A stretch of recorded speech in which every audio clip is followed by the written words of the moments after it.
A teenager doing homework vanishes in broad daylight. She sat on her front stoop of her house, and she just disappeared.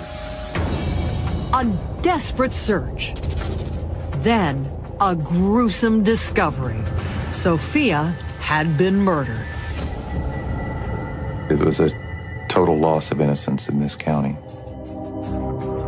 It felt like somebody was reaching down inside your throat, ripping your guts out. We had absolutely nothing. Until microscopic evidence led to an arrest. The whole community breathed a sigh of relief. But while Sophia's alleged killer sat in jail, 2 more girls were found dead. The crimes appeared to be essentially identical. Was the wrong man behind bars, while her killer roamed free.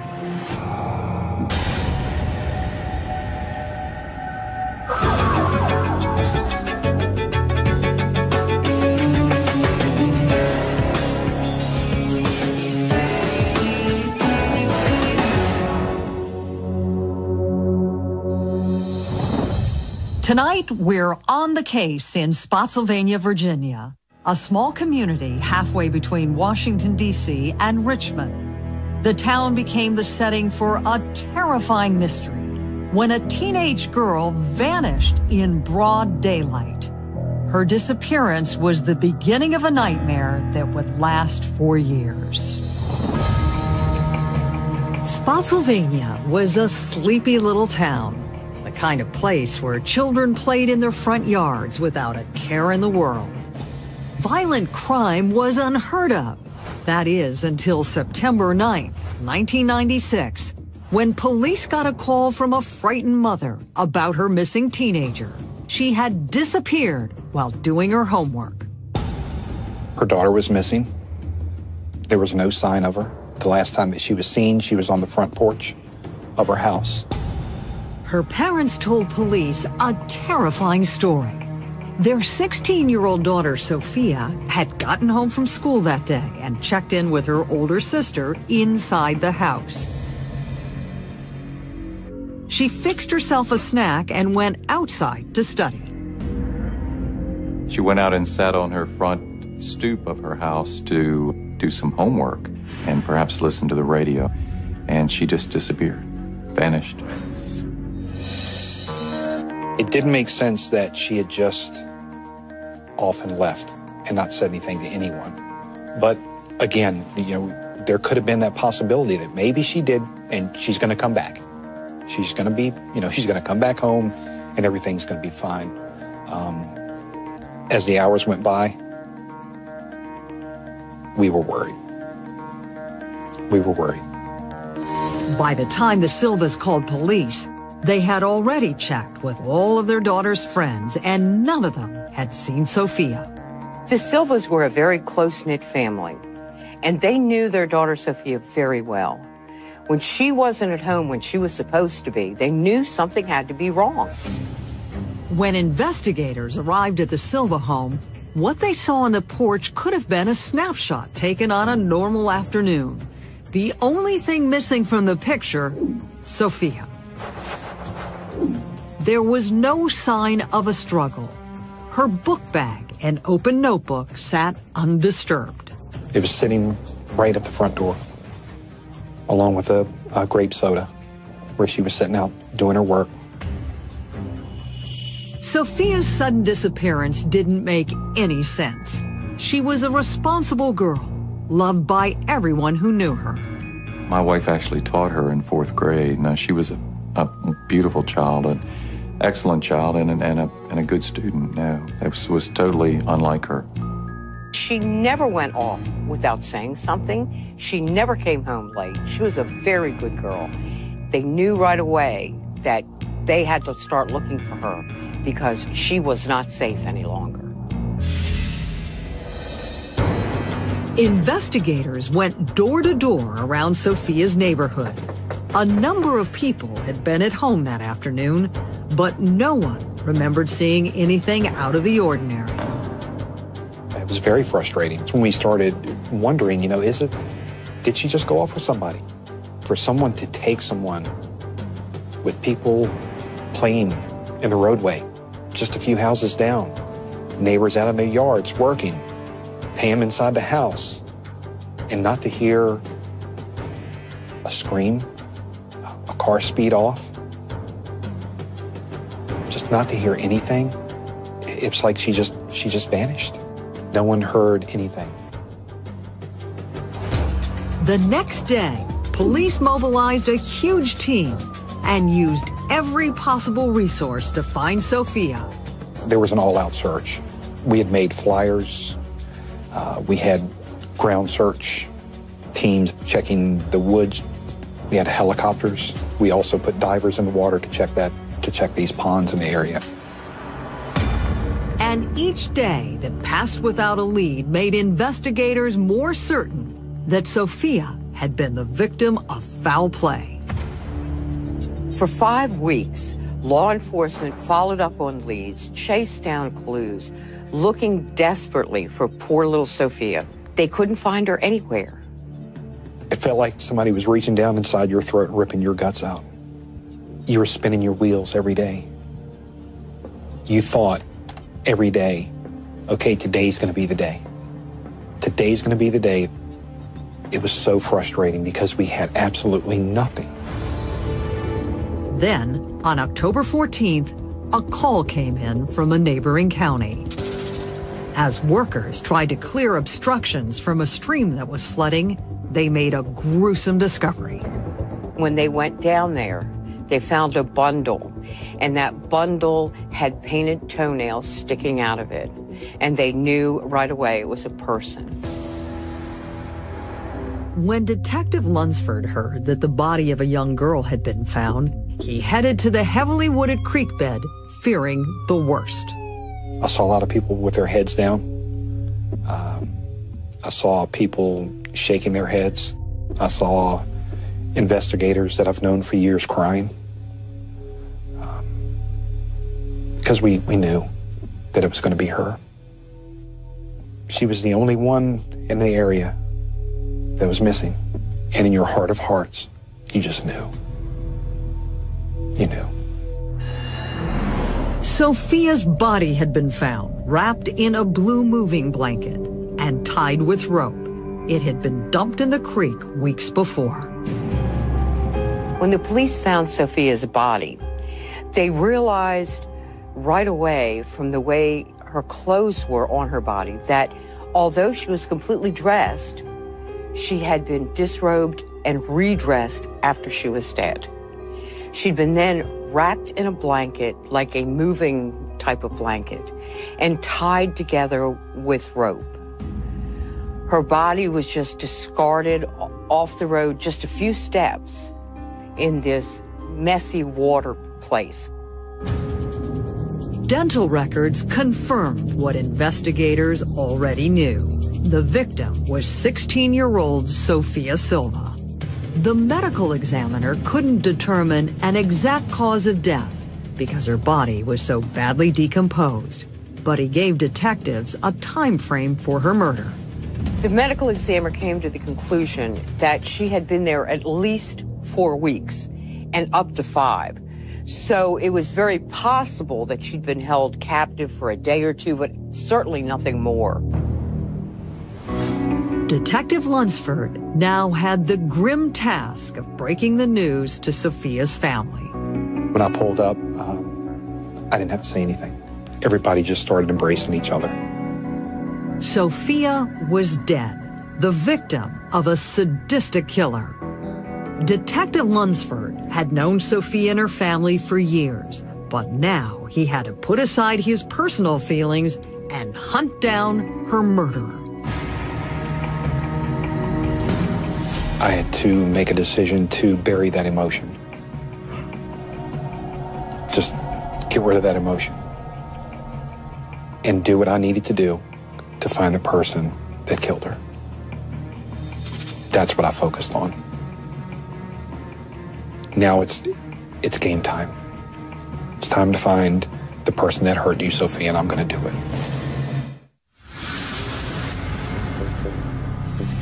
Detectives went back to the beginning, to the day Sophia disappeared, looking for clues. There had been no evidence of a struggle, and no one heard a scream, including her sister Pam, who was inside the house. Investigators believed it was possible that Sophia may have willingly left with her killer. Because Pam didn't hear anything, because no one else heard anything, maybe she knew this person. So, we start looking, you start close to home and you work your way out. Investigators interviewed Sophia's family and were able to quickly rule them out as suspects. When they went door to door questioning neighbors, one name kept coming up: Carl Rausch. The 44-year-old handyman had a criminal record and lived down the street from the Silvas. He had a negative reputation in the area.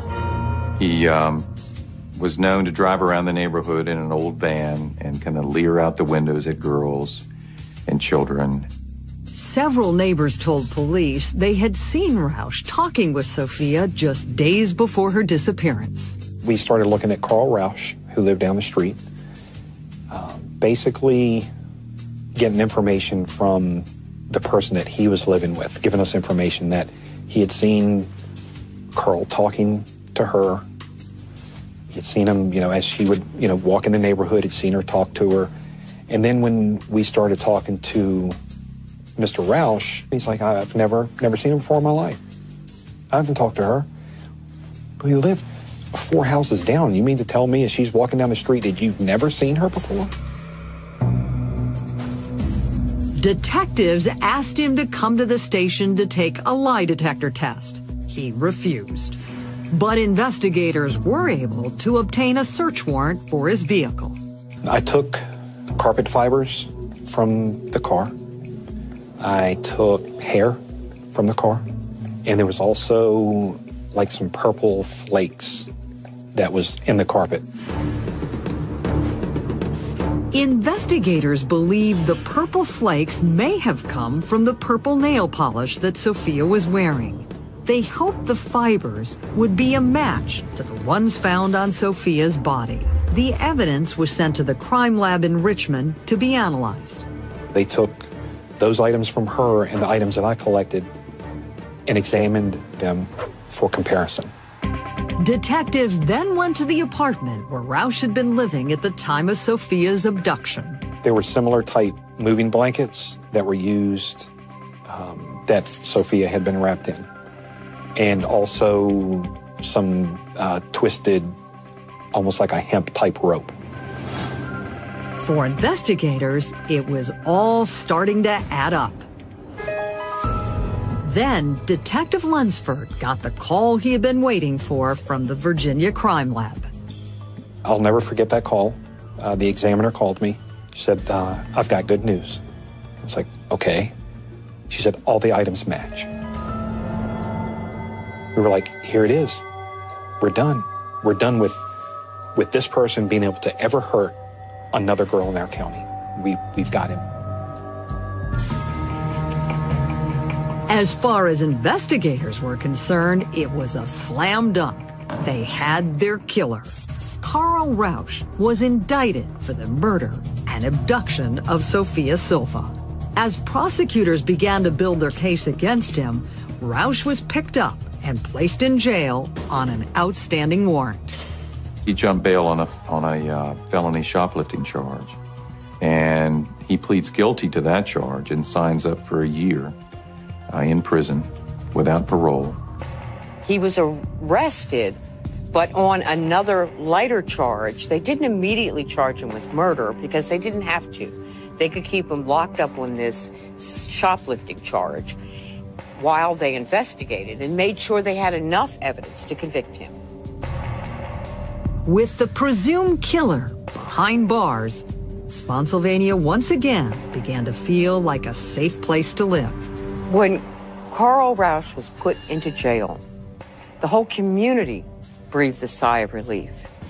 I believe the community felt a lot of relief that this person had been caught, or we knew who this person was, we knew who was responsible, and they wouldn't have to worry about this person hurting their child. So there was a lot of relief. A lot of happy investigators at that point. But that relief wouldn't last long. On May 31st, 1997, a call came in from a man named Ron Lisk. His 15-year-old daughter, Kristen, and 12-year-old daughter, Katie, were nowhere to be found. 2 girls, 2 sisters were missing. Not that far from where Sophia had been abducted from. But both sisters were gone. No trace. Vanished, just as Sophia did. Their father had come home to find their school books in the yard, the front door open, and a glass of chocolate milk on the counter. Both girls had gotten home from school. The alarm to the house had been deactivated. Kristen liked chocolate milk. She had made a glass of chocolate milk. She had changed her shirt from the shirt that she wore to school. And they had placed a water hose into the pool, and that water was running still in the pool when the deputies arrived on the scene to take the missing persons report. Other than the fact that his daughters were missing, nothing else seemed out of place. There were no obvious signs of an abduction. When Detective Lunsford arrived at the scene, he had a sick feeling that he was experiencing deja vu. Nothing again, just like Sophia's case. Nothing in the grass. Nothing damaged inside of the house, like there would have been, some type of struggle inside of the house. There was just no evidence. Again, the 2 of them vanished. Once again, the Spotsylvania County Sheriff's Department mobilized an all-out search for the girls. It was ground searches, air search, passing out information. We were going right back to what we had done with Sophia. The police responded right away and took it very seriously. Not only did they have a previous abduction on which to base the seriousness of this case, but these 2 girls were a little bit younger, and it was 2 of them at once. 5 days later, highway workers repairing a bridge 40 miles away made a shocking discovery in the water below. Some highway workers were down in the area of this bridge just outside of Spotsylvania into Hanover County. It's a bordering county of ours. And said that they had found, at first they said it appeared that there was 2 mannequins in the water. When deputies got out there, it was clear that it was 2 young girls. The bodies were identified as Kristen and Katie Lisk. At the medical examiner's office, they discovered fibers and hair on both of the bodies. For investigators, the crime was too eerily similar to Sophia Silver's murder to ignore. Young girls from the same town, around the same age, taken from their front yard after school in broad daylight. No screams, no signs of a struggle, no witnesses. The crimes appeared to be essentially identical. The 2 girls were abducted from their home suspiciously. They just vanished. Their bodies were dumped in water, wrapped in a similar fashion. The way that this happened, with them, the 2 of them, all of a sudden just vanishing. Again, there no evidence, no sign of a struggle. Nobody heard anything. There was a neighbor next door to where they were taken from. That person was outside of their home, didn't hear any screams, didn't hear any cars. No one saw anything. That's when we start thinking there's got to be some kind of connection here. But how? Carl Rausch couldn't have committed the Lisk murders. He was sitting in jail when the girls disappeared. Spotsylvania rocked when news of the Lisk girls' disappearance hit them. They had all settled down, were feeling fairly safe, now that Carl Rausch was locked up, and everyone thought that he was responsible for Sophia's killing. Either he was innocent or the killings were not related. Something didn't seem right. The Virginia Crime Lab had linked evidence collected from Carl Rausch's van to Sophia Silva's murder. But now, investigators had to take a second look at that evidence. You have that sick feeling in your stomach that we've missed something. But, you know, until that point, as a prosecutor, I'd never had a reason to question the Virginia Crime Lab.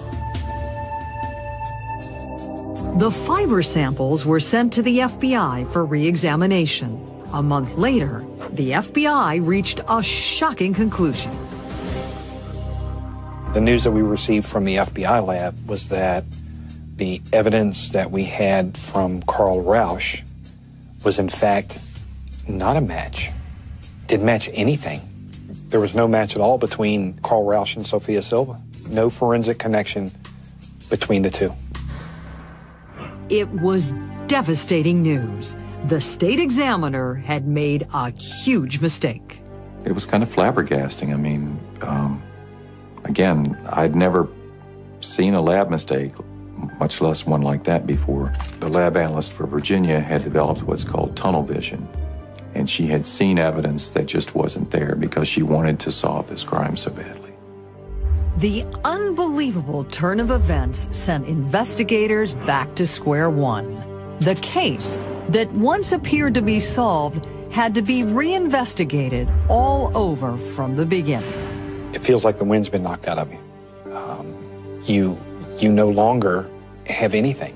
Now you're right back to where you started with when Sophia first disappeared. We had nothing again. The fallout from the mistake destroyed careers.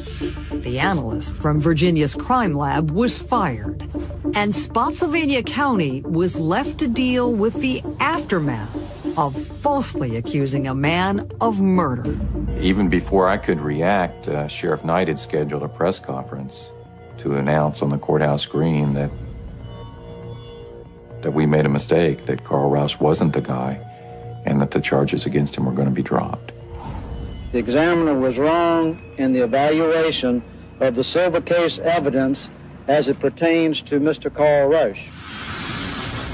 And the FBI crime lab had more stunning news. The fibers found on Sophia Silva matched those found on Kristen and Katie Lisk. The two cases were connected, and investigators had to face the possibility that they had a serial killer on the loose. The conclusion of their analysis was clear. Someone killed all three of those girls, and now they needed to find out who that was.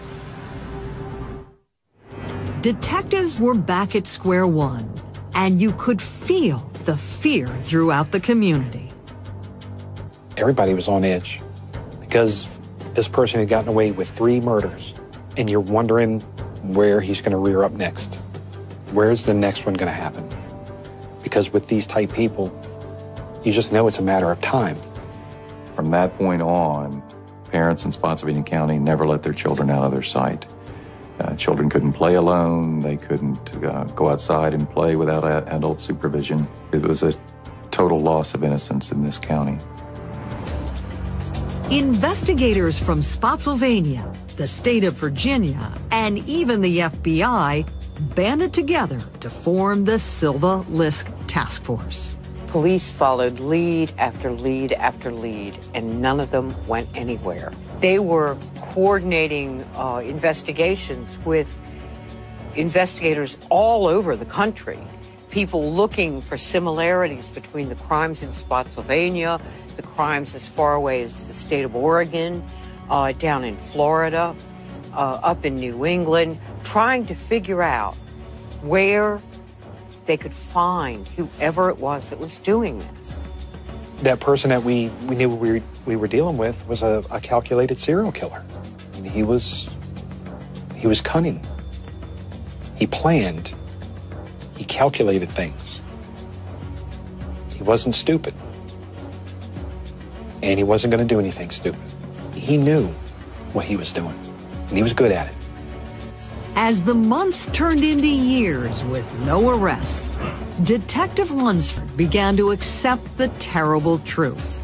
The killer would never be found unless he struck again. I thought, you know, this guy, he got away with it. He got away with it, and what's going to happen next? Where's the next victim going to be? 5 years later, and hundreds of miles away in Columbia, South Carolina, the Lexington County Sheriff's Department received a call. A 15-year-old girl had disappeared from her friend's front yard. Her name was Kara Robinson. The friend told police that Kara had offered to water the plants in the yard while she got ready for their day at the lake. But when the friend came outside, Kara was nowhere to be found. She couldn't see Kara anywhere. But what she did see was that the hose was laying there in the flower bed. That's when she started to panic, and she contacted her mother right away. Of course, her mother then contacted Kara's mother to try to find out what happened to Kara. And nobody knew, so they called the police. When police arrived, they found no evidence of a struggle and no sign of an abduction. But they did find a witness, a neighbor who had seen Kara talking with a man. Another gentleman in the neighborhood said that he'd seen a car, described the man who got there with the car and talked to Kara, and he felt like Kara had voluntarily gotten into the car. Kara's mom insisted her 15-year-old daughter would never get in a car with a stranger. She knew her daughter was not a runaway. She knew her daughter had not done anything wrong. She knew somebody had kidnapped her daughter and was holding her against her will. As the hours began to pass with no sign of Kara, she was officially listed as a missing person in Lexington County. That night, there was a lot of worry. There was dying hope, and the police were beginning to think about the serious possibility of foul play. And as the night wore on, the hopes of finding Kara Robinson alive began to fade. But Kara Robinson was still alive.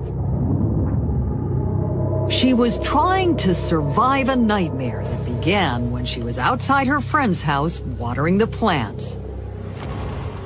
Kara still remembers every detail of that day like it was yesterday.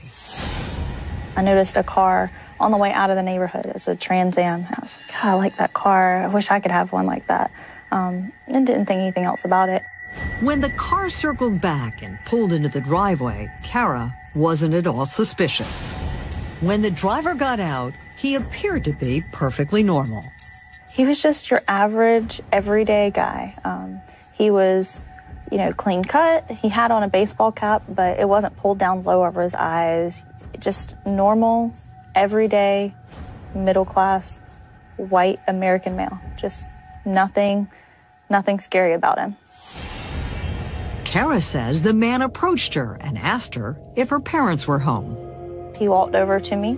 He kept a respectable distance away from me. He came up to me. He had some magazines in his hand, and he said, "Hey, I'm trying to distribute these pamphlets and these magazines to some people in the area. And are your folks home?" I said, "Well, this isn't my house. This is my friend's house." And he's like, "Okay, well, what about her parents? Are her parents here?" And I said, "No, her mom's at work." The man moved alongside of her and pulled out a gun. And he came around with a small weapon and told me not to make any noise. He said, "If you scream, I'm going to shoot you." It was a very small gun that he could pretty much conceal in his hand. He said, "Don't struggle, don't fight, don't make any noise. I'll shoot you." And he said, "Walk with me to my car." And I walked with him to the car. Kara says she considered running or fighting, but I thought several times throughout the incident about doing something, but it always came back that he could probably overpower me. I was much too small to fight him. Carefully concealing his gun, the man led Kara to his car. Everything was happening so fast, she didn't have time to react. He opened the driver's door and put the seat forward, and I saw into the back seat. In the back seat, there was a large Rubbermaid container. He said, "Get in." I said, "Where am I supposed to go?" He said, "Get in the container." So I got in the container. Kara followed the man's instructions and braced herself for what was about to happen. I knew that he had intentions of kidnapping me and keeping me. I had a pretty good suspicion, people don't kidnap young girls to take them to the park or, to do anything nice. I knew that most likely he was going to sexually assault me. I knew that he was planning on keeping me for a while. But I knew that I was smart, and I knew that I was going to be able to outsmart him in some way. I think a supernatural calm kind of came over me, and I knew that I was going to escape. There was not a question in my mind. As Kara lay inside the container, her captor, after about 10 minutes, the car suddenly stopped. The first time he stopped, it was probably about 5-10 minutes maybe. Her abductor lifted the lid off the container, handcuffed her, and bound her legs. Then he gagged her and started driving again. He drove a little bit further. He got out of the car and he told me that he still had his gun and that I was not to make any noise or he would hurt me. Lying in a fetal position, trapped inside a container, Kara could feel the car stop. The kidnapper dragged the container back to his apartment and removed the lid. He told me that he would always have the gun and I couldn't scream. I think that, honestly, I think he would have killed me. At that point, the man untied her legs but left her handcuffs on. He led Kara into his bedroom. She was terrified, but surprisingly, he took out a pen and paper and began asking her questions. How old I was, what my name was, questions about if I'd ever used drugs, if I'd ever had sex before, if I had a boyfriend, just questions about me and my life, and recorded down all the answers. Kara was taking notes of her own. She noticed things around the apartment that made her believe a woman lived there. While she tried to commit all the details of her surroundings to memory, she also did everything her captor ordered. Because the more I could put him at ease and get him to let his guard down, the more likely I was going to have a chance to get out of there. After Kara's attacker was done with his questions, he repeatedly raped her throughout the afternoon and evening. He attached her to the bed with handcuffs. He also tied one of her legs with a rope to the foot of the bed. He then lied down next to her and went to sleep. Kara was emotionally and physically drained. The strain was unbelievable. And I started really just having a full-on anxiety attack. Couldn't breathe. Just out of nowhere, my heart was pounding. And I'm sure I was crying. All of that combined with the physical and psychological, emotional exhaustion that I felt, I did eventually fall asleep. Several hours later, Kara awakened to her abductor lying next to her. I woke up and he was still asleep. I could hear heavy breathing. There was a little bit of light coming through the window, very early morning light. And I knew there was not going to be any time that his guard was lower than it was at that point. and I knew this was it. This was the time to go. Amazingly, Kara was able to slip her tiny wrist out of the handcuff. With her free hand, she tried to unhook her leg, but then her captor stirred. I stopped what I was doing again and listened.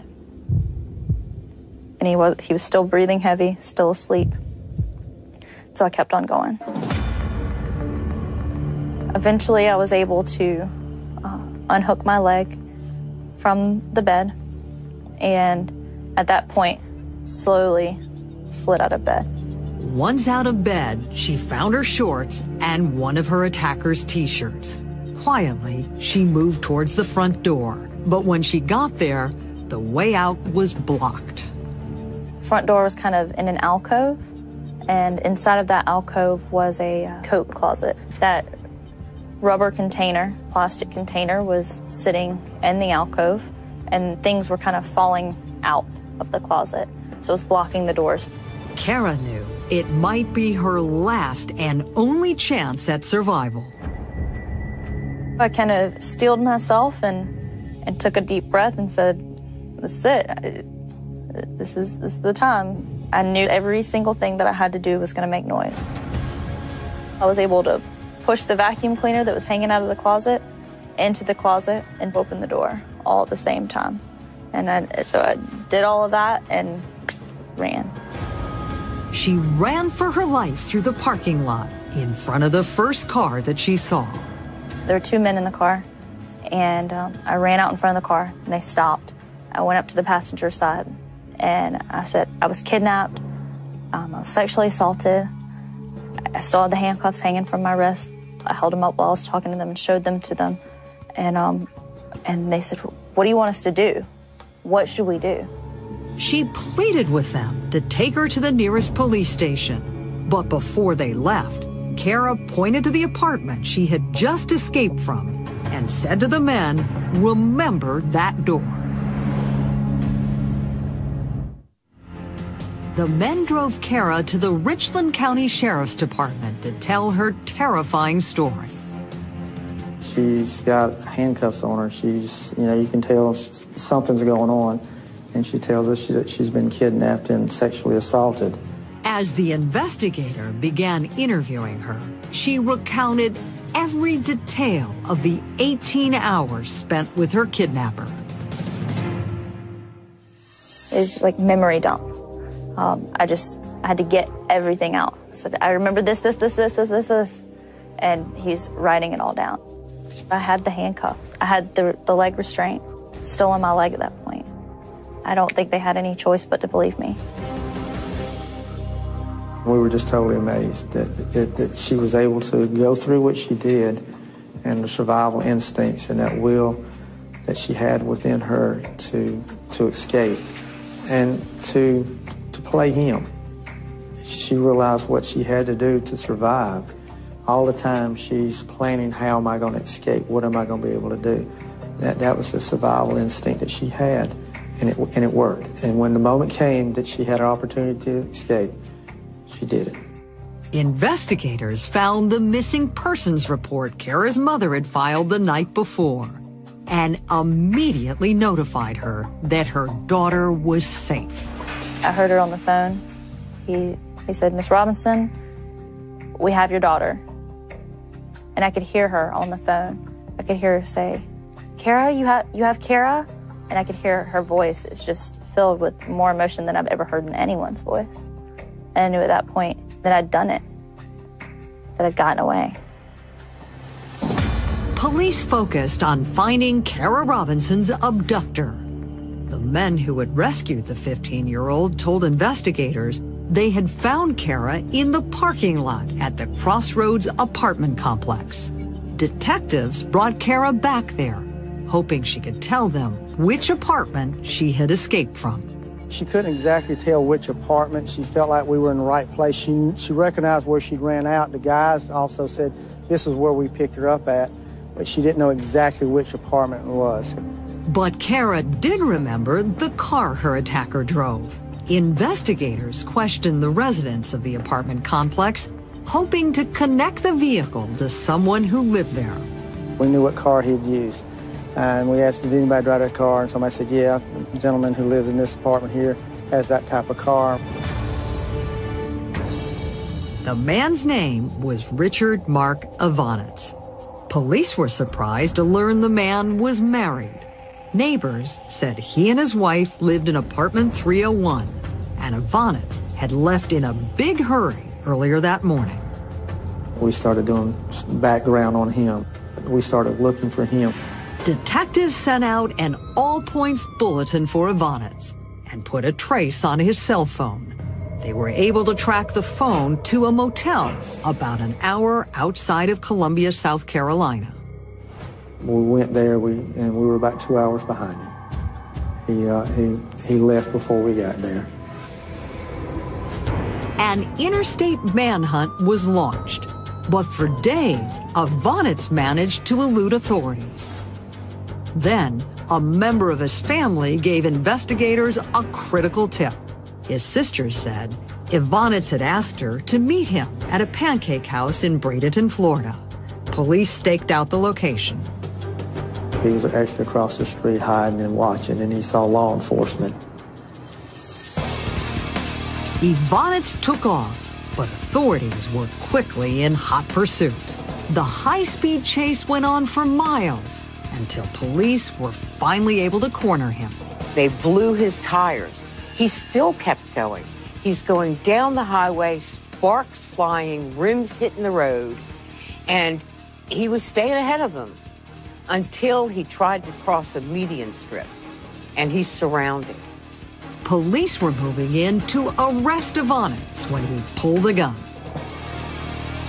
Evonitz takes the gun, puts it in his mouth, and pulls the trigger.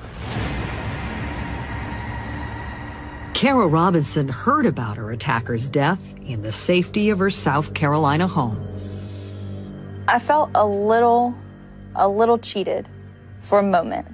I think there was a little something inside of me who wanted this guy to get arrested and wanted this case to go to trial. I wanted to sit across from him in a courtroom. I wanted him to look at me and know that I was the biggest mistake he ever made. Choosing me and thinking that I was weak, that was the biggest mistake he ever made. Police got a search warrant and began going through Evonitz's apartment. Inside a locked box, they found evidence of a link to more serious crimes. And we opened it up, and it was just like things that he had collected that people keep. And there was a newspaper. It described the missing girls from Virginia and that had been murdered. Investigators look for a connection between Evonitz and the Silva Lisk murders. They realized that, yes, there was Mark Evonitz who lived in Spotsylvania at the time that the Lisk girls and Sophia Silva went missing. Sheriff Lott called investigators in Spotsylvania. He told them he had evidence that Evonitz might be the killer they had been searching for. We found out where he worked, went in, we pulled his work records, and found out that on the days that Sophia and Kristen and Katie were abducted, he was not working those days. And he lived within miles, a few miles, of both those locations. The pieces of a disturbing puzzle were starting to come together. But investigators needed more proof. They tested the hair and fiber evidence found during the Silva and Lisk cases against evidence collected from Evonitz's car. The FBI lab reported they were a match, and there was even more damning proof. When they searched his vehicle, they found Kristen's fingerprint on the inside of the trunk. Even after 5 years, it was still there, plain as day. Kristen Lisk's fingerprint, the fibers, and the hair gave investigators all the proof they needed. Mark Evonitz was the man who had kidnapped and killed Sophia Silva and the Lisk girls. The link with the evidence from Sophia's from Sophia's case to Kristen and Katie's, and then from the fingerprint from Kristen being found in the trunk, it tied Richard Evonitz to all three girls. The sheriff in Spotsylvania made the tearful announcement at a news conference. Our hope today is that this announcement gives you some answers to your many questions, and that it may bring you some small amount of closure and comfort in knowing that the individual responsible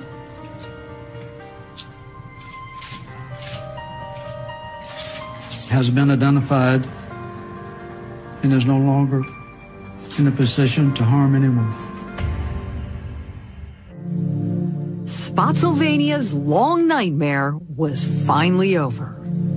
Kara Robinson's courage in the face of a terrible assault had brought Evonitz's killing spree to an end. There's some very special people in the world that you have contact with, and she's one of those. It's just what she was able to accomplish.